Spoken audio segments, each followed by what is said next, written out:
We finally have four conference finalists. The 1 and the 2 seed take on each other in the Eastern Conference, while the 3 and the 4 seed take on each other in the Western Conference. We had two amazing Game 7 yesterday. Do I call it amazing? They were blowouts. Blowouts are understatements.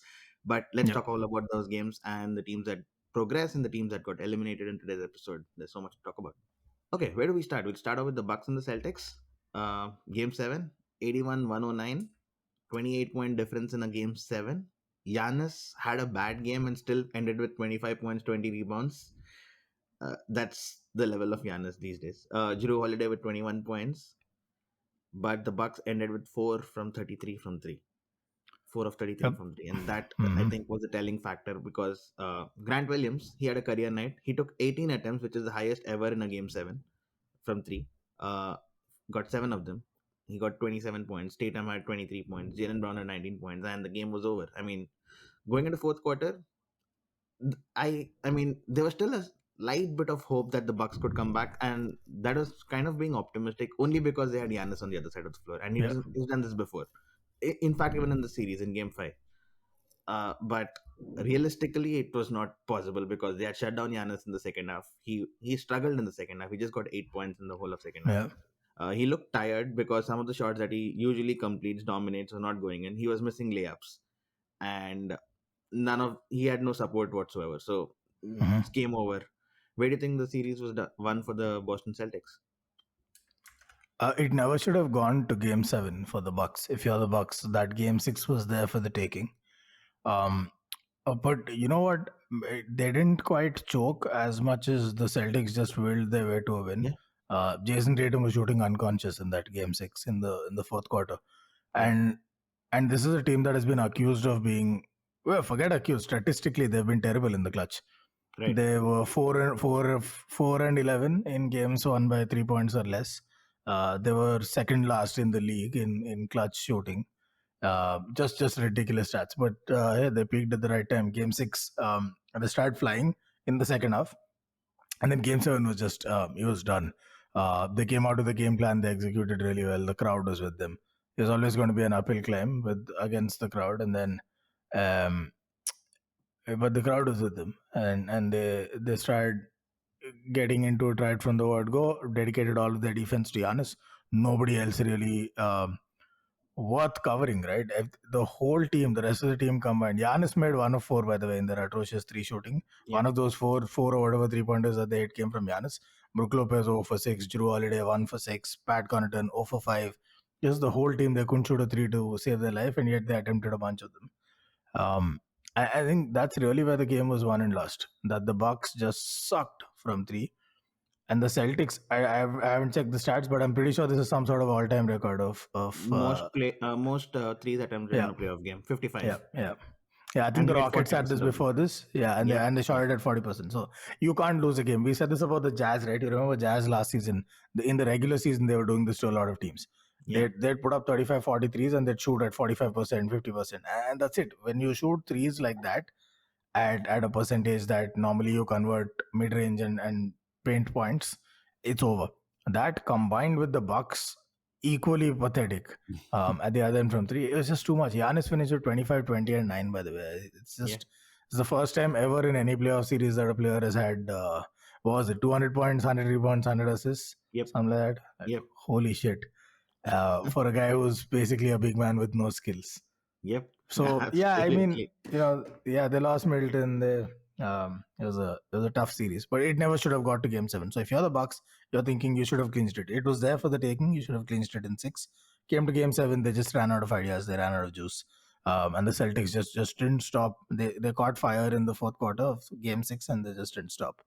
You mentioned home factor was a reason, right? And if you remember, the Bucks had a chance to get the second seed on the last day of the regular season, Yeah. but they didn't. They lost to a relate. I don't even remember the opponent. It was a weak team, and they lost to the weak team. And Boston Celtics went ahead and grabbed their win on the last day of the season to clinch that second spot from the Bucks. And now it went up to Game 7 where Boston faced Milwaukee at home. Do you Mhm. think the Bucks will be regretting that, not going for the second seed? Overthinking, man. They shouldn't have. It shouldn't have come to Game 7. Simple as that. Game 7 wouldn't matter. It should never have got here. And look at. It's easy to look at the most obvious one and blame that, but um, The crowd got into it eventually. The Yeah, Bucks sucked from tip off. They just didn't look like they were up for it. They looked tired. They looked gassed out. And it probably wouldn't have come to Game 7 had there been Middleton. It probably shouldn't have come to Game 7 even without Middleton. They could have closed that game out. yeah, They just didn't. They dropped that game. So when you consider all of these things and then you say home court advantage, well, big deal. When you shoot like that, and Game 6 was in Milwaukee. What happened there? Celtics caught fire. So that yeah. can happen in any arena when they start shooting like that. I look at what I know. We'll talk about it. Look at what Mavs did to Phoenix in Phoenix. So these things you can't really. It's one game out of God knows how many playoff games they're gonna expect to be playing. I think that would probably be. I said I said overthinking, but probably not even in the top 3 or 5 big reasons as to Factors. why they dropped the series. Yeah, I think 3 point differential was a big factor. 4 versus Pretty 22. much. That's where the game was won. But over the series itself, the Boston Celtics had 53 more threes than the Bucks, Yeah. and that's the highest Yeah. ever difference in a playoff series ever. I think the Bucks lived with that strategy. If you remember in Game 1 as well, where they went out to three bigs, and then they let the Celtics just shoot a bunch of threes. The Celtics, in fact, had more 3 point attempts than 2 point attempts in Game 1, and it Yeah. went a whole circle to finish in that way. But the difference being in this game, in Game 7, they made those threes. In Game 1, they were missing those threes, and that was the game. Jason Tatum, though, we've talked about him. I think since he was drafted, he was expected to be at this greatness Yeah. level, right? Yeah.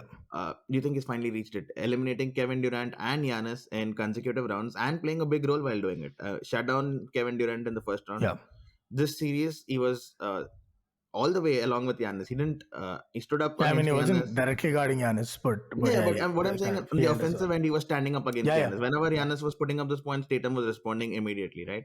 And right, over a right. 7 game series, it's incredible to do that. Do you think he's reached that level where he was always expected to be? He was on the threshold of this, but always somewhere lacking. We called it inexperience, we called it a weak team, we called it age, maturity, not enough, and all of that. Do you think he's finally there? You know what? I think this is a little late for Tatum. In the bubble season, I thought this is it. This is Jason Tatum. He's about to take off. This feels it's so counterintuitive given how young he is, but it Mhm. feels like this is a bit of a late bloom. He should be in Giannis territory already because of the size, because of the two-way ability. He's not quite the defender that Giannis is, but on offense he can be as effective as Giannis, though not quite as dominant. Yeah, It's not so much a Shaq type of game, but probably more of a Kobe kind of game with way better three shooting, which is indicative and reflective of this era of basketball, where everyone shoots threes better than the greatest players that ever lived. Right? That's just how the game is today. But he arrived? Absolutely. Did he have the skill set 2 seasons ago? A lot of this. He's owned it. He's gotten better, but he had a lot of this 2 years ago. I think what changed is A, maturity, decision making, but also B, I think this season, and we can safely say he has arrived regardless of what happens in the conference finals. It's not because of play styles or outcomes. It's because I think he has firmly first proven within his house, within the team, and also, but more importantly, to himself, that this is his team. He is the man. yeah, There's no more duality of Jalen Rose. Even at the start of this season, there was talk of should they trade Tatum yeah. and in fact retain Rose. Um, Brown. Sorry, yeah, Brown. Sorry, Jalen. I hear Jalen. I just think of Rose because of that 81-point game. Yeah, Jalen Brown. So they, I think that was put to rest swiftly by the end of the season when they went on that whole run and post the All Star game, they were just unstoppable. It was clearly Jason Tatum's team, and now if anyone has any doubt remaining, it is unquestionably Jason Tatum's team. I think that it was important that the team understands it. It was important that he internalize this and believe it, because that's when you start taking the ball when the team needs you the most. That's when you start taking those big risk shots, which you look really bad if they don't go in. And so a lot of players shy away from those shots and they're going to pass the ball. You can't do that anymore because you've already internalized that this is your team and you're the man on the team. I think that's the big change from 2 seasons ago, where if you remember 2 seasons ago, Marcus Smart, for whatever reason, thought it was his team. Yeah, And it was built around him, right? He was the guy taking all those shots, just mindless and not making most of them. yeah, Um, I think everyone's matured to the point where they've all, including Tatum, realized that it's his team and he's the man. That's the big change for me. And mad props to Udoka Yeah, for coming in. rookie season for Uh, him. yeah, and a shit start where Yeah, I wrote them off. I thought they were yeah. done. They had no shot. They didn't fix the big man problem. Blah, blah, blah. Look where they are now. They're actually making work what the Rockets tried. I know it's Hmm. not quite small ball, but it's small enough, I and think they the have a very difference is similar that, strategy. yeah, it's similar strategy. The difference is the Rockets couldn't defend at all. This team can Yeah, at defend. all. Each Yeah, one of them, correct. 1 to 5, Yeah, everyone can defend. So that I correct. think True. is the difference. The Bucks, though, disappointing season at the end for them because Yeah, anything yeah. less than a trophy would have been disappointing for them. They went to the NBA Finals and lost. It would have been disappointing. So end of the day, they lost in the second round of the conference finals. Regardless of not having Middleton and all, it ends up as a disappointing season. Absolutely, absolutely. Uh, where do you think they could have fixed it? Because I look back at the trades they made this season. They traded Yeah. DiVincenzo. Couldn't they have used him in the season? They flipped it Nah. for Ibaka eventually, who was unplayable throughout the Correct. seven Correct. game series. Like he didn't play a single minute in the playoffs. He's Maybe been played so a for a bit. while. Yeah. Yeah. So and they lost PJ Tucker. Couldn't really replace his clutch leadership. I Hmm. would say. Wouldn't say Hmm. defending or his 3 point shots, Hmm. but his clutch defending because True. Pat True. Connaughton, Wes Matthews, and George Hill combined went for 6 points yesterday on 2 of 17 shooting, and that's Right. all your guards except Drew Holiday. So Yeah. they couldn't really replace those pieces. I would say effectively, and in the end, kind of I guess played a so. Yeah. right. Yeah, I think the Bucks would look back at that, and of course, losing Chris Middleton, that's irreplaceable. I mean, you lose your second best guy in a playoff series against one of the best teams in the league. It's always tough to come back, and That's yet they tough. took it Yeah. to seven. That's all because of Giannis's greatness, and I think he'll just come back stronger and more pissed off next year. Although he doesn't show that on the court. Yeah. I mean, it's a bit of a, yeah. He's a little. He's bizarrely mature, Giannis. He's one of those few basketball players. Normally, if you get dunked on and you're a superstar, you're fuming. You want to give it right back. But Yeah, he doesn't care. He's playing basketball. He doesn't care. It's just a game. It's almost like that. He's so focused on the win that he's not bothered by all these petty, ego-based issues. But back to the Bucks season. Um, no, for sure, the players they lost, they missed them. Some of their leadership was missed. Some of their defense was missed. Some of their shooting was missed. DiVincenzo on the offensive end, I don't know, because they did all right until they started choking in the last two games when it mattered most. And if Drew Holiday shooting bricks, if all of these guys, Grayson Allen, Wes Matthews, Hill, everyone shooting bricks, if Connaughton shooting 0 for 5, I mean, it's DiVincenzo. It's not Klay Thompson that yeah, you of can course, hope of once in a course. while it'll take off. But I think where it did cost them is defense for sure. I think all of the guys that they lost had something to offer, Yeah, either in terms of leadership or experience or hustle or just skill on defense. And that led to them giving us the shit show that is Grayson Allen on defense. It's just he was unwatchable yep, on the defensive end, and that was a big problem. But I think, is there a lesson here to be learned? The Clippers learned this lesson 2 years straight. You can't chill for a major chunk of the season, come back and say we'll flip a switch come playoff time or as we get into playoff mode. And then it's it. We're just that damn good. The Clippers proven twice. No, they're not that damn good. In fact, they finally made it to the conference finals. That was when they didn't flip a switch. There was no flip to switch. Like one player switched off very early on, and and then came back in the playoffs and then switched off again. Um, I think that proved costly. I don't think the Bucks started the way they should, the hmm, way defending champs should. They started super slow. They didn't give a damn. They had yeah, somebody out all the time, load yeah, management or injury or whatever. The three stars, I think, played like 10 games in their first 40 or something like yeah, that. yeah, Yeah, so that doesn't help. It really doesn't help, even if you're the defending champs, because you did undergo some changes, which means more load has to be picked up by fewer people, or you have to find a way to effectively delegate to the new guys, and that'll only happen when you play together, when you play games, not scrimmages yeah, together. I think that's an underrated element. And when you wake up towards the end of the season, um, one of many things: A, you don't have the same chemistry. B, some players might be rusty. Not everyone's Giannis. Not everyone can pull themselves up by their bootstraps. And and also there's this thing of what you mentioned, which is maybe home court advantage could have helped them in Game 7. And right, they woke up so late, they were basically at a disadvantage when it came to that. And that's that. totally. Uh, the other game seven, though, I don't know what to make of this game because this was the most unpredictable result ever. I did go for a Mavs win, if you remember. I said if it was going to game seven, I said the Mavs are going to win this. But 123 and 90 being 20, restricting the Suns to 27 in the first half. No, I do not see that coming at all. This is Suns. This is Phoenix Suns. They won 64 regular season games, won the league by a margin. It's not even close, and they get washed out like this in a Yeah. game that is supposed to keep the season alive. Whew, I don't know what to make of this. What do you think? I thought the Suns would win, so that's a big. I was hoping the Mavs will win, but I thought the Suns will win. Simple fact that before the Mavs took 2 games off of the Phoenix Suns, the Mhm. Suns were 11-0 against the Mavs. Yep. It's like they had their number. And then in this series, 3 games apiece, all 6 games were won by the home team. Yeah. So I Yeah. thought that tells you something. And it's Phoenix, and it's their arena is one of the toughest to travel to, especially when the team's playing well. And that's a very important caveat. Because apparently, as it turns out, when the team's not playing well, it's as good as playing in the bubble. People were leaving. I have never seen anything like it. Game 7, people were leaving in the third quarter. I've I've never never seen seen anything like this. 27 and a half in a game seven. 27 in a half from the Phoenix Suns, while Luka alone had 27 in the same half Exactly. for the Mavs. Oh, Exactly. man. But what an all-time choke.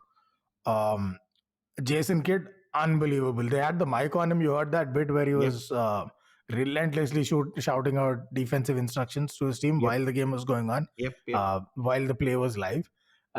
You've got to respect that hustle.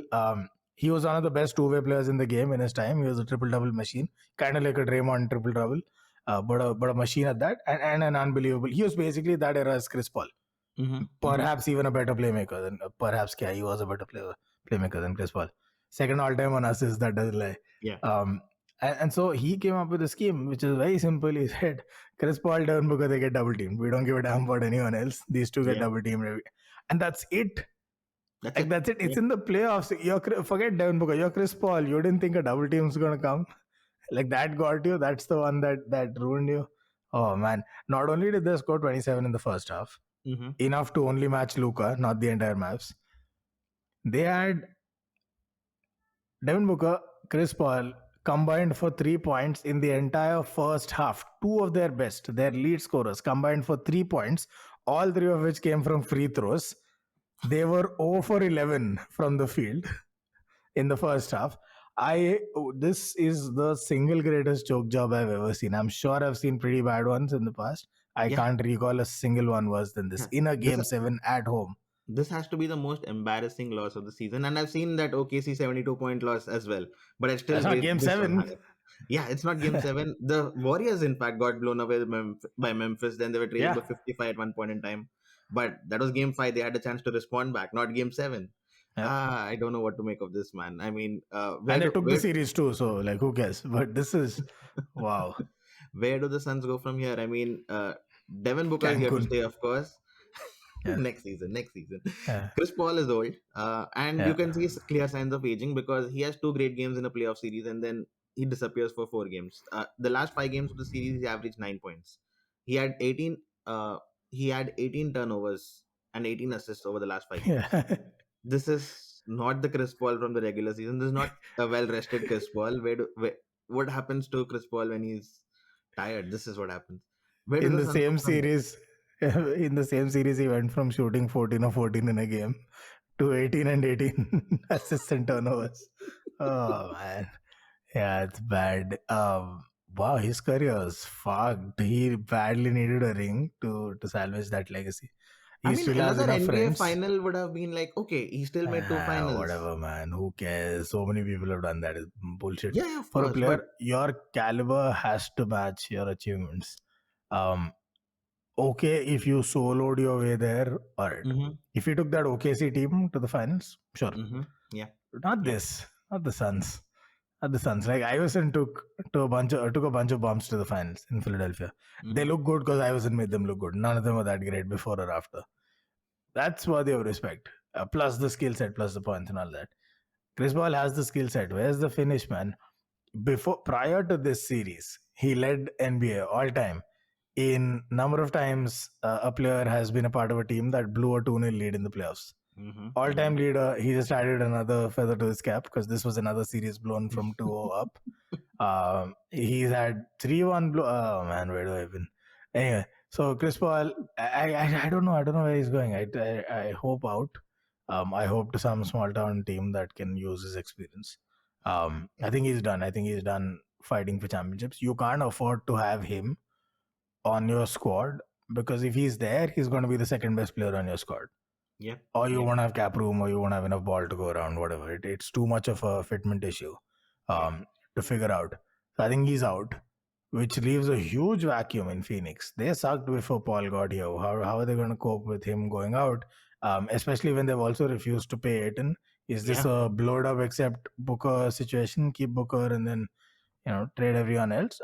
I wouldn't be averse to that because I don't think they're quite there. I think they became a championship team thanks to all of these things falling in place for them. Right. But Aiton slowly proving why they shouldn't have paid him.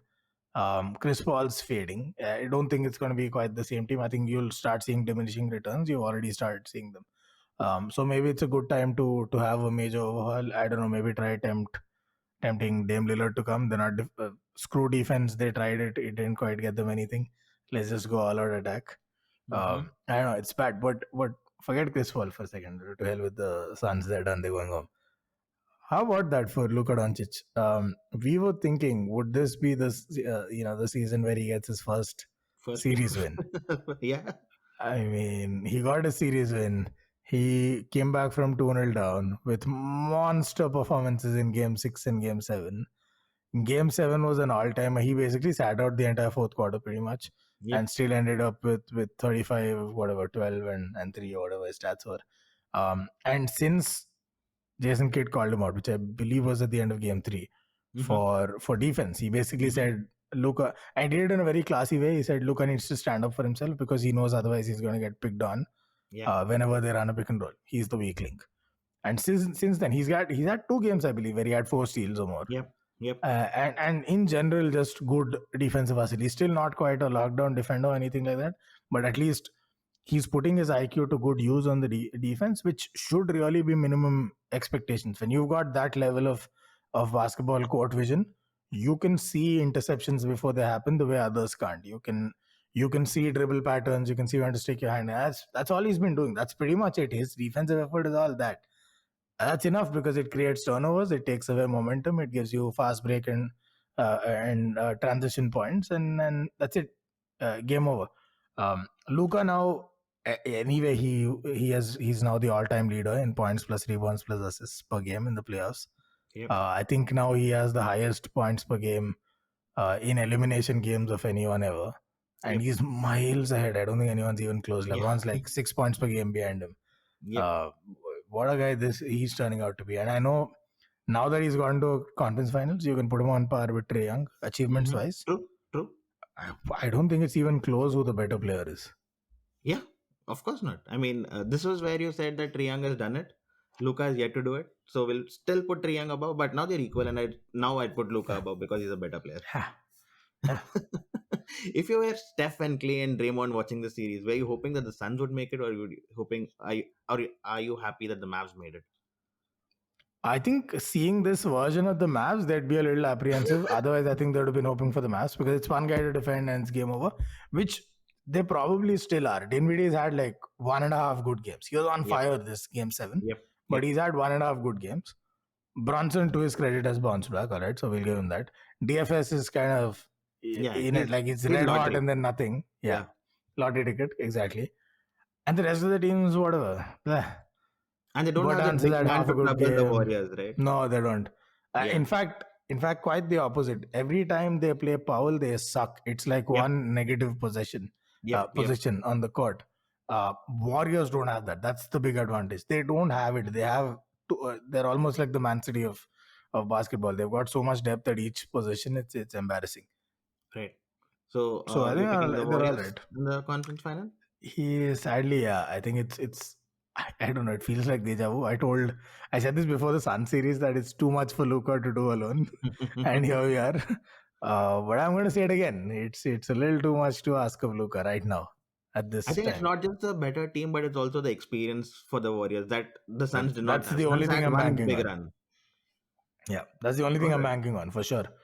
That championship defense, when they turn on, they don't crumble like the Suns do. Mm-hmm. The Yep. Warriors, and Yep. not for 7 games. You might have a game here and there, but not over 7 games.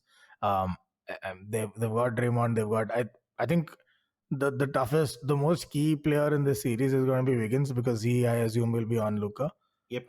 wing on wing Yep. action, uh, and that'll pretty much decide the series. Yeah. Because at the other end, there's Steph. Steph has a good game or he doesn't. There's nobody that can guard him. If he has a good game, it's over. If he doesn't, then okay, you have a shot. Yep. So it really doesn't matter. Put Branson on him, put whoever, it doesn't matter. Nobody's guarding him.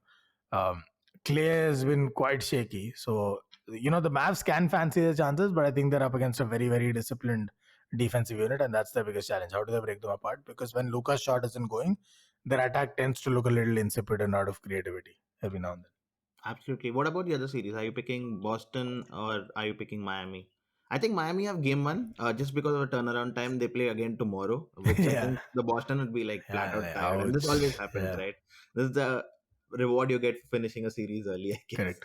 I think Miami are taking game one, so I'm expecting the series to go to at least 6 or 7 because And they they're have home starting one court. zero up.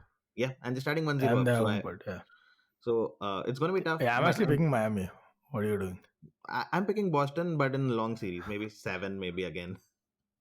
But So the only reason I'm picking Miami is this series is going to be yet another dogfight right, defensively. And totally, as rugged as the Celtics are, Miami is probably the best in the league at just absolutely, getting scruffy with it. yep, Absolute yep, best in the league. yep. I love Bam on the interior in this matchup. Jimmy Butler is going to be on Tatum. He's going to make his life miserable. Oh, of Uh, course. that'll be a great battle both ways. Actually, I'm looking forward to that. Hmm. Um, I'd still give Tatum the edge, but he will be somewhat minimized or limited in what he can do. I'm picking Miami because for me right now they're more stable, they're better coached, Hmm. and their strategy has now been 5 years in the making. Their game plan, the way their rotations work, all of these things. Versus the Celtics, where it's half a season in the making. And even now, they live very dangerously. They're a bit like the bubble Rockets or maybe Hmm. regular season Jazz from last season. As long as the three ball is falling, they look really good. But the moment that doesn't work, you suddenly start seeing deficits, and then the Hmm. defense starts fumbling the ball. Marcus Hmm. Smart collides into Jalen Brown for a rebound, and somebody else gets the ball. Suddenly, all of these things start happening. There are slippages, and that against Miami is dangerous because they smell blood like no other team. That Absolutely. plus Polstra is kind of Yeah, yeah, it's going to be a tough series either way. The only yeah, reason I picked the Boston Celtics was defense wise. I think both are equally matched. Probably yeah, Miami, in fact, have the edge over there because they're a better yeah. I defensive mean, unit. pretty much the same. Yeah, But I think I can't depend on Jimmy Butler and Tyler Hero to do the offensive work for that's fair. multiple That's games. fair. I mean, Yeah. Hero is someone who gets hot. Butler doesn't really have a dependable 3 point shot, and in this era, you need a 3 point shot. You can't really keep getting twos and twos and twos and beat a team. So that reason being, I mean, I think the Celtics have the two best scorers on this both the teams, Yeah, Jalen Brown and yeah, for Jason sure, Tatum. for So sure. that is the reason I'm picking the Boston Celtics. I just don't see the Heat doing it over 6, 7 games, Mm-hmm. like beating them Mm-hmm. by scoring more than the Celtics. They'll defend better. It's going to be lot of low scoring games. I'm betting on that. But 85, 89, yeah, shit like that. many of those. But Yeah, I yeah. think the Celtics have enough offensive power to Mhm. just get past the Heat. That's my pick. It'll be fun either ways. But that's all on today's episode. Great fun chatting with you as always, and I'll see you after conference finals begins. All right, man. Peace. Bye.